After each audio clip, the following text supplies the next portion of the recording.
afternoon, everyone. We are 1 year removed. About a year ago at this time, we were preparing for President Trump's inauguration.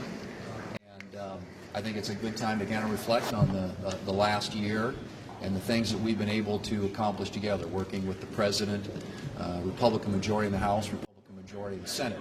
And it all starts with protecting and defending the homeland. And I think that this President made a commitment to the American people when he ran, and as soon as he became President, immediately worked to secure our southern border. And we worked closely with him to ensure that they have the resources to do the things that were necessary to get that border secure. And I've had the opportunity multiple times to visit the southern border, a couple of times during the Biden presidency, at a time when there were literally millions of people who were being released into the country, coming here illegally, being released into the country by the millions. And that changed abruptly when President Trump took office. And so I had the opportunity, with Senator Barrasso and some others last week, to go down there again, and I am telling you, folks, what a difference it makes. The border is secure. There are not people being released into the country illegally, and the Border Patrol could not be happier to actually be allowed to do the job that they are supposed to do, which is to protect the border, rather than dealing with all the other issues with the millions of people who are in this country illegally. And so they couldn't have been happier to have the resources Congress has provided, to have the leadership that President Trump has provided, and the message it sent to people elsewhere across the border that you're not coming here, you're not coming into this country illegally anymore. That has changed dramatically in a way that the Border Patrol is grateful for. And as we think about our priorities, I should say, here, it is securing that border, keeping the country safe. It's about more money in people's pockets, and it's about new opportunities for American families to get ahead. So those are the priorities that we're going to continue to keep front and center as we proceed into this next year. But I think it's fair to say that, at least in this last year, there has been enormous amounts of progress. A border that is secure, a Border Patrol that is now doing their job, and in American communities and cities that are way safer. So Senator Capito is up next. Thank you. Today is an important day across the street at the United States Supreme Court. It's considering an issue that has been discussed widely. We actually talked about it several months ago with Senator Tuberville leading the way, and that's the issue of transgenders playing in women's sports. Now, you all know that I'm a big sports fan. I played myself. I still play. And I had a daughter who played Division I volleyball, and I got four granddaughters who play.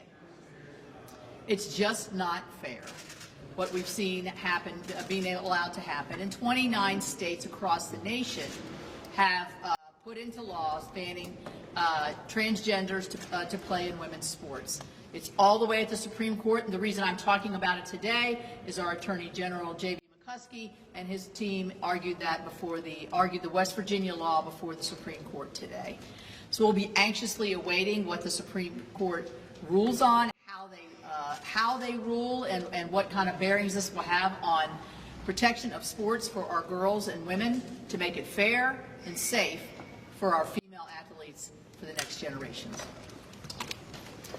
I agree with everything you just said. Good afternoon.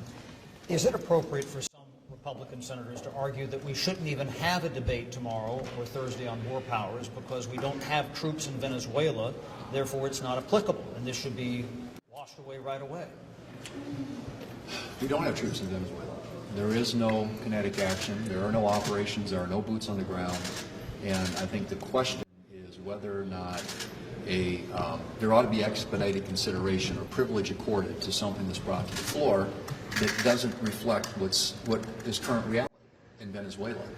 And so I think it's very fair for Republicans to question why we ought to be having this discussion right now, particularly at a time when we're trying to do appropriations bills. Obviously, it takes a lot of time on the floor. It's 20 hours, equally divided, an amendment process.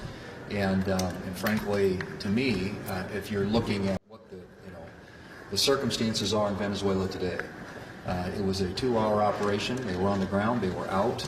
It was supporting our law enforcement, and we've Jack Maduro here is going to be tried in this country. It's a huge victory, a huge win for the American people. And the question of whether or not, there ought to be Congress telling the president that he can't do something that he's not doing, and whether that ought to be accorded expedited consideration on the floor of the Senate, I think is a valid question. Can you say confidently, Leader Thune, can you say confidently that the Justice Department is not being weaponized now that Jay Powell joins the list of Trump critics who are facing a criminal investigation? I haven't seen charges filed or brought yet. There are allegations out there to which he is responding, but I've said this before, and I think, if the Justice Department is pursuing something, I hope they have a smoking gun or something, because I don't think you trifle with the Federal Reserve, with the central bank. It is critical to the financial markets in this country. It's critical to our economy, and so whatever is happening there, and I don't know what it is, and I think it's hard to comment until we do know what it is. But as I've said before, it better be real and it better be serious. Do you have any optimism about or inclination to move the CRAPO, the Cassidy, HSA bill through budget reconciliation, or any health care through budget reconciliation? We reserve that option. We obviously have legislative vehicles available to us that could be used for reconciliation. But as I've said before, you have to have a reason to do it. And so we'll be consulting with our colleagues in the House, with the White House, to determine whether or not there's a rationale for moving forward with another reconciliation bill. Clearly, we had a huge reason and rationale for doing it last year, but whether or not that is something that we do this year, it's a tool in our toolbox, it's an option, and like I said, I will reserve comment until we have some opportunity to take a hard look at whether or not there's a legitimate reason for doing it. Leader Thune, are we looking at another military operation in Iran? And what about the president's 25% tariff now on those countries doing business with Iran, one of them, of course, being China? And we have seen over the last number of months what's happened with trade wars and how they've affected American producers and consumers. Are we on the cusp of another trade war with our biggest trading ally, trading partners like China? I think there's, for me, and I think you probably know, no secret, I'm a bit of a skeptic when it comes to the tariff issues, but I do believe it is a foreign, it's a tool. It's a tool that can be used for a specific purpose. And if it's used in a way selectively, in a targeted way that makes sense, if it's to get something to accomplish an American objective, in some cases it might be reciprocity with another country that hasn't been treating us fairly when it comes to trade. There are circumstances in which those tariffs make sense. But I can't speak specifically. I mean, I don't know what, at this point, what the president might have in mind with respect to Iran, but I think all of us here support the Iranian people and giving them a leadership and a government that promotes democracy in their country and gets away from the repression of human rights, which has been all too evident for the past almost half century now in Iran. On appropriations, a growing number of Democrats are saying they won't support a DHS funding bill without some guardrails and restrictions, like preventing officers from being masked and requiring identification. Are you open to some guardrails, and do you worry about a government shutdown on that front? I don't think there's going to be. I say this because I think in both sides, I've said this before, not new information. I think government shutdowns are stupid. I don't think anybody wins. And I hope the Democrats share that view. And if they do, right now at least the appropriations process is moving forward. We're going to vote later today on getting on this 3-bill package. There is another 2-bill package being considered in the House right now to be voted on, I think, before the end of the week. And that would get us up to 8 of the 12 bills passed. What happens with the other bills is still an open question.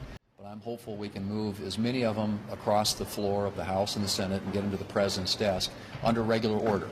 And that remains to be seen, but Homeland's obviously the hardest one, and it's possible that if we can't get agreement, that there could be some sort of a CR that funds some of these bills into next year. But my hope still is, and my expectation is, that there's going to be enough interest in cooperating to get bills through the process in regular order that we can actually execute and getting as many of these, as close to as many of the bills as possible. Shelley has one. She's the chair of the Labor Age Subcommittee, which is the between that and defense, it's kind of where the money is, if you will, in the appropriations process, so we've got to get through those too.